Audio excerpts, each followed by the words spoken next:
আসসালামু আলাইকুম। কী অবস্থা সবার? আশা করি সবাই অনেক ভালো আছেন। তো আমি আছি এখন দক্ষিণ এশিয়ার সবচাইতে বৃহত্তম শপিং মল যমুনা ফিউচার পার্কের সামনে। ভিডিওর শুরুতে আপনাদেরকে একটা কথা জানিয়ে রাখি, আপনারা যারা বাংলাদেশ থেকে প্রবাসে যেতে চান তাদেরকে জীবনে একবার হলেও কিন্তু এই যমুনা ফিউচার পার্কে আসতে হবে। পাসপোর্ট এবং ভিসা করার সময় হাতের ফিঙ্গারপ্রিন্ট কিন্তু এই বাংলাদেশের একমাত্র এই যমুনা ফিউচার পার্কেই দেওয়া হয়। আপনারা আমার হাতের বাম পাশে যেই বিল্ডিংটি দেখতে পাচ্তেছেন, এটি কিন্তু যমুনা টিভি এবং যুগান্তর টিভির অফিস। তাদের বিভিন্ন সংবাদকর্মীরা বিভিন্ন জায়গা থেকে সংবাদ সংগ্রহ করে এখানে পাঠায় এবং তারা এখান থেকেই নিউজ সম্প্রচার করে।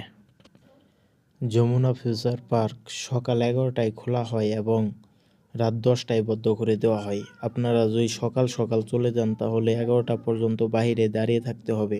11টার পরে ভিতরে ঢুকতে পারবেন। এই যমুনা ফিউচার পার্কের সাপ্তাহিক বন্ধ হচ্ছে বুধবার।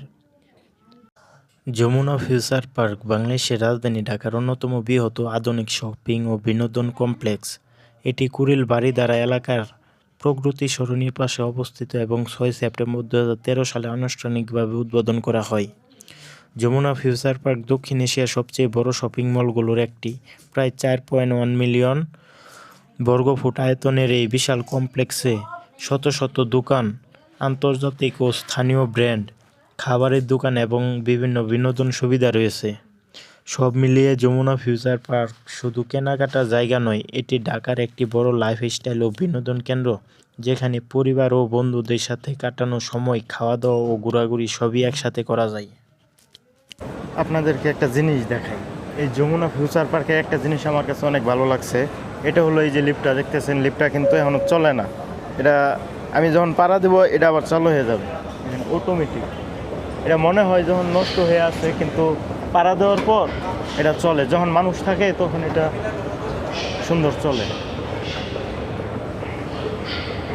দেখেন, Majestic full body message chair, body message chair. দেখেন যমুনা ফিউচার পার্কে বডি ম্যাসেজ চেয়ার, চেয়ারে বসলে বডি ম্যাসেজ করে দেবে।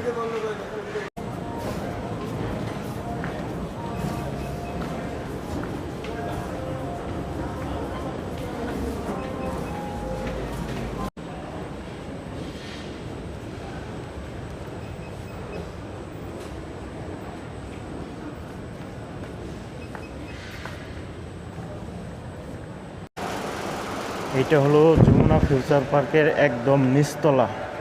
এখানে এই যে গাড়ি পার্কিং করা হয় একদম নিচতলায়। পুরোটা দেখেন গ্রাউন্ড ফ্লোর, পুরোটাতেই গাড়ি পার্কিং রাখা হয় একদম নিচতলায়। এটা